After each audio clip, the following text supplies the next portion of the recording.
प्यारे विद्यार्थियों, इस वीडियो में हम अरस्तू के बारे में कुछ और बातें करेंगे। अरस्तू की मुख्य पुस्तक, जैसा मैंने आपको बताया, कि पॉलिटिक्स है, और यही वह पुस्तक है जिसमें अरस्तू ने सबसे पहले पॉलिटिक्स शब्द का प्रयोग किया। इस पुस्तक के बारे में अलग अलग विचारकों की अलग अलग राय है। रॉस ने इसके 5 खंड माने हैं, जबकि जैगर ये कहता है कि ये रचना 15 वर्षों में लिखी गई है। बार्कर ने इसको मैग्नम ओपस कहा है, अर्थात राजनीति की सर्वश्रेष्ठ रचना कहा है, और उसके मत में यह 3 खंडों में लिखी गई है, जिसमें कुल 8 चैप्टर हैं, 8 भाग हैं।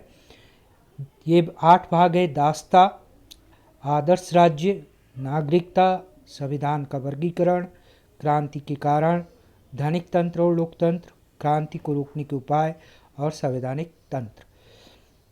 मिलर के अनुसार पॉलिटिक्स विश्लेषणात्मक, विवरणात्मक और व्यवहारिक है। इस पुस्तक में प्लेटो ने राजनीति शास्त्र को सर्वोच्च विज्ञान की संज्ञा दी है, मास्टर साइंस की संज्ञा दी है। वह ये कहता है कि मनुष्य का शुभ या मनुष्य का अच्छा ही राजनीति शास्त्र का ध्येय है। डर्निंग ने इस बारे में लिखा है कि राजनीतिक सिद्धांतों के इतिहास में अरस्तू का प्रमुख महत्व इस बात में है कि उसने राजनीति को एक स्वतंत्र विज्ञान का स्वरूप प्रदान किया। जहाँ तक अरस्तू की अध्ययन पद्धति का प्रश्न है, अरस्तू की जो अध्ययन पद्धति है वह आगमनात्मक है। जितनी भी वैज्ञानिक पद्धतियाँ होती है, अरस्तू की पद्धति वैज्ञानिक है, इसलिए वह आगमनात्मक है। अध्ययन की 2 पद्धतियाँ होती है, आगमनात्मक और निगमनात्मक। आगमनात्मक वह होती है जिसमें निष्कर्ष पहले ही तय कर लिया जाता है, या निष्कर्ष अध्ययनकर्ता पहले जिसमें निष्कर्ष तक पहुंचने के लिए विभिन्न उदाहरणों और तर्कों का सहारा लिया जाता है, और फिर विभिन्न तथ्यों के आधार पर निष्कर्ष निकाले जाते हैं। जबकि निगमनात्मक में निष्कर्ष पहले ही निकाल लिया जाता है और विभिन्न उदाहरणों और तर्कों के द्वारा अपने निष्कर्ष को सिद्ध करने का प्रयास अध्ययनकर्ता करता है। दर्शन में निगमनात्मक पद्धति को अपनाया जाता है, जबकि विज्ञान में आगमनात्मक पद्धति को अपनाया जाता है। अरस्तू की जो अध्ययन पद्धति है वो आगमनात्मक है। दूसरी अरस्तू की अध्ययन पद्धति तुलनात्मक है। उसने जैसे हम बात करें तो उसने उस समय जो प्रचलित 158 संविधानों का 158 कॉन्स्टिट्यूशन का अरस्तू ने अध्ययन किया, और उनके बीच में तुलना करने के बाद विभिन्न संविधानों का वर्गीकरण प्रस्तुत करते हुए 6 तरह के संविधान बताए, जिनके बारे में हम आगे चर्चा करेंगे। अरस्तू की अध्ययन पद्धति सोद्देश्यमूलक है, यानी वह किसी निष्कर्ष तक पहुंचने का प्रयास है, प्रयोजनमूलक है। उसमें कार्य कारण संबंध है। कोई भी घटना है तो उसके पीछे कोई न कोई कारण अवश्य है। उन कारणों की खोज अरस्तू अपने अध्ययन में करता है, और इसीलिए अरस्तू की जो अध्ययन पद्धति है वह यथार्थवादी है और वैज्ञानिक है। अरस्तू की अध्ययन पद्धति अनुभवमूलक है, एम्पेरिकल स्टडी है। अरस्तू ने मन से कुछ नहीं लिखा है जैसा प्लेटो ने लिखा है। उसने जो कुछ कहा है वह अपने अनुभव से जुटाए गए तथ्यों के आधार पर कहा है, इसलिए उसकी अध्ययन पद्धति अनुभव मूलक है, वैज्ञानिक है। अरस्तू साइंटिफिक नॉलेज पे बहुत जोर देता है, और वो ये कहता है कि वैज्ञानिक ज्ञान का उद्देश्य पता लगाना है कि सृष्टि में क्या अनिवार्य है। जो सर्वथा अनिवार्य है वह शाश्वत है, और जो शाश्वत है वह अजन्मा और अमृत्य है। यानी जो कुछ भी शाश्वत है वह वैज्ञानिक है, वह साइंटिफिक है, वह कोई पारलौकिक वस्तु नहीं है। फिर हम जब अरस्तू के दर्शन पर आते हैं और उसके राजनीतिक विचारों पे आए, उससे पहले उसके दर्शन की कुछ बातों को जान लेना आवश्यक है। अरस्तू ने अपने दर्शन में वर्च्यूज़ या सद्गुणों की बात की है, जो प्लेटो ने भी की थी, और मैंने आपको प्लेटो के 4 अमर तत्व या प्लेटो के 4 सद्गुण बताए थे: न्याय, विवेक, साहस और संयम। अरस्तु भी सद्गुणों की बात करता है, लेकिन उसने सद्गुणों को मुख्यतः 2 भागों में बांटा: तार्किक सद्गुण और अतार्किक सद्गुण। और तीसरी उसने शारीरिक सद्गुणों की भी बात की। जो तार्किक सद्गुण है वह बौद्धिक सद्गुण है, और जो अतार्किक है वो फिर 2 भागों में बांटता है: भावनात्मक या नैतिक सद्गुण और शारीरिक सद्गुण। देखिए, इसको आप यूँ समझ सकते हैं कि हमारी ये जो हमारा फिजिकल बॉडी है, हमारा जो शरीर है, इसके 3 भाग है। एक हमारी फिजिकल बॉडी, दूसरा इसके अंदर जो मन है या जिसको आप आत्मा कह लें, कुछ भी कह लें, उसमें क्या है? इमोशंस। और तीसरा हमारा माइंड, सबसे ऊपर माइंड में क्या है? बुद्धि। तो 3 सद्गुण हो गए: माइंड से रिलेटेड बौद्धिक सद्गुण, आपके मन या भावनाओं से रिलेटेड भावनात्मक सद्गुण, और शरीर से रिलेटेड शारीरिक सद्गुण। सबसे बड़ा जो सद्गुण है, बौद्धिक सद्गुण है, वो है विवेक। अरस्तु देखिए एक संतुलित जीवन पर बल देता है, और वह ये कहता है कि व्यक्ति के अंदर ये जो 3 सद्गुण हैं, शारीरिक, भावनात्मक और बौद्धिक, इनमें सबसे ऊपर है बौद्धिक सद्गुण। और बौद्धिक सद्गुणों में भी सबसे प्रमुख है विवेक। हमारी उचित अनुचित के परख करने की क्षमता, वह सबसे बड़ा सद्गुण है। अरस्तु ने व्यक्ति के तार्किक बनने पर बल दिया, और उसने कहा कि हमारी जो शारीरिक और भावनात्मक सद्गुण है, यानी हमारी जो इमोशंस है, और शरीर से उत्पन्न हमारी जो इच्छाएं हैं, जो हमारी शरीर से जुड़ी हुई जो इच्छाएं हैं और मन से जुड़ी हुई जो भावनाएं हैं, वो भावनाएं होती हैं, लेकिन उन भावनाओं को बुद्धि के या विवेक के अधीन होना चाहिए।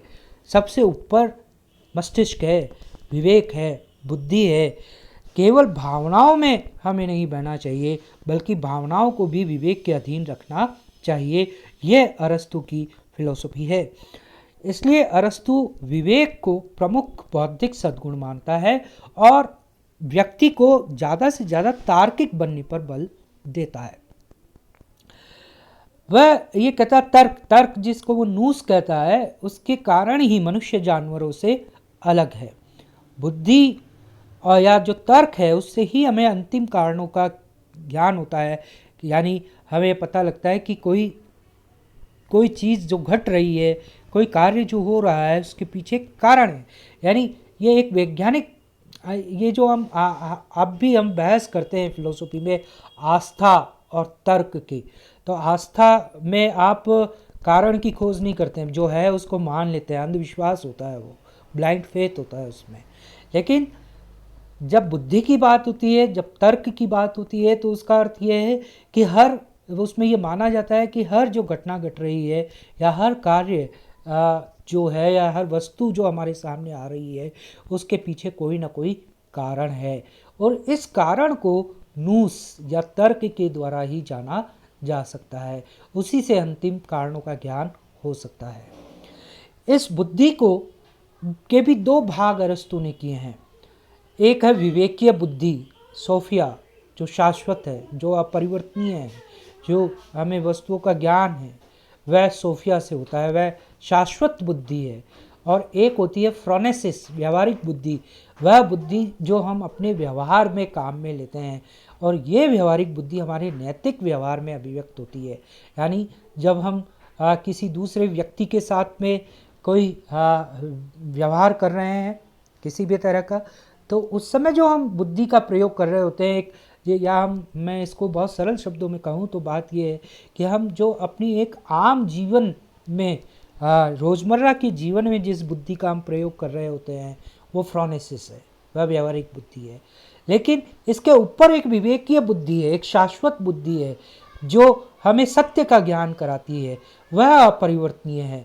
जैसे सत्य क्या है, इसको जानना, ये शाश्वत बुद्धि या विवेक की बुद्धि या सोफिया के द्वारा ही जाना जा सकता है।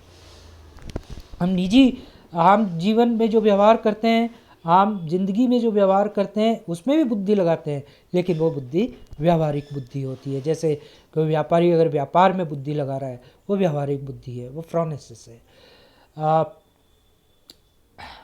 इसके बाद उसने भावनाओं की बात की, इमोशंस की बात की। इमोशंस से जुड़े हुए सद्गुण होते हैं, वो भी दो तरह के होते हैं, कुछ मुख्य और कुछ अमुख्य।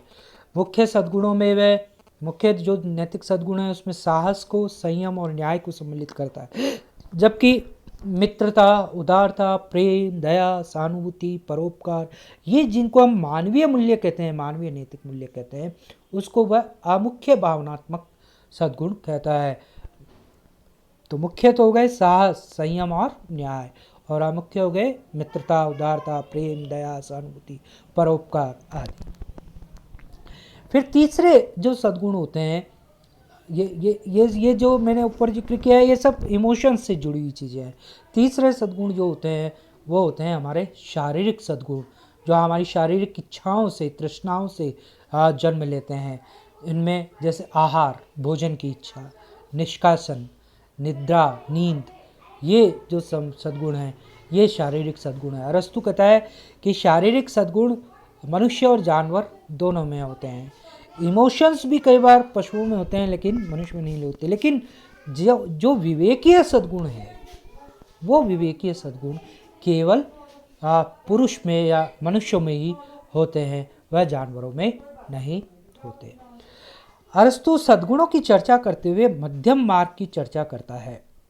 वह औसत तर्क की व्याख्या अपनी पुस्तक इथिक्स में करता है। वह ये कहता है कि एक अच्छा जीवन अगर हमें जीना है तो वह अच्छा जीवन हमेशा संतुलित जीवन होगा, बैलेंस्ड जीवन होगा। दो अतियों के बीच का जो मार्ग है वह मध्यम मार्ग है, वही स्वर्णिम मार्ग है। जीवन में हमेशा हमें दो अतियों के बीच का जो औसत या मध्यम मार्ग है उसका अनुसरण करना चाहिए, यह अरस्तु की फिलॉसफी कहती है। और अरस्तु जब सद्गुणों की व्याख्या करता है तब भी वह इस मध्यम मार्ग को अपनाता है। जैसे वो साहस की व्याख्या करता है और कहता है साहस क्या है, तो वो कहता है साहस कायरता और दुस्साहस के बीच का औसत है। कि एक तरफ तो व्यक्ति बिल्कुल कायर है, बिल्कुल डर के बैठ जाता है किसी चीज़ से, और एक तरफ ऐसा व्यक्ति होता है जो बिल्कुल दुस्साहस करता है कि मैं तो शहीद हो जाऊंगा किसी चीज़ के लिए, मरने मिटने के लिए तैयार हो जाऊंगा।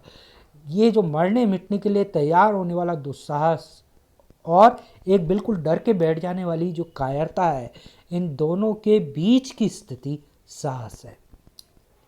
इसी तरह दान क्या है, तो वह कहता है कि दान या जो उदारता या परोपकार है वह क्या है, वह एक तो संकुचित मस्तिष्क, एकदम कृपण मस्तिष्क, चमड़ी दाए जाए पर दमड़ी न जाए, ये जो कृपणता है, यह जो संकुचित मस्तिष्क है, और एक अतिव्ययता, एक्सट्रीम पर जाकर के व्यय करने वाली आदत है, या जो एक्सट्रीमिज्म और एकदम संकुचित मस्तिष्क है, उसके बीच की स्थिति उदारता है, दान है। इसी तरह संतुलित व्यवहार क्या है, संतुलित व्यवहार है एक तो बिल्कुल निर्गुण जीवन, सन्यासी हो जाए आप, जो प्लेटो कह रहा था, और एक बिल्कुल चमक दमक में आप दूसरों का गला काट के खुद चमक दमक वाला जीवन जीने लग जाए। इसके बीच का जो अवसर है वह संतुलित व्यवहार है। हम अरस्तु की फिलॉसफी में आगे देखेंगे कि वह समाज की जब चर्चा करता है तो वो मध्यम वर्ग पर को सबसे बढ़िया वर्ग मानता है। एकदम गरीब और अमीर के बीच का जो मध्य वर्ग है वह समाज के लिए सबसे स्वर्णिम वर्ग है। इसी तरह तीव्र बुद्धि जो है वो मजाक और धीमी बुद्धि के बीच का मार्ग है। इसी तरह उचित गर्व, झूठे गर्व और स्ववचन के बीच का गुण है। इस प्रकार अरस्तु ये कहता है कि जीवन का सबसे उत्तम या स्वर्णिम मार्ग मध्यम मार्ग है, और यह मार्ग वह है जिस पर चलकर खतरों से हम बच सकते हैं और पतन को रोक सकते हैं।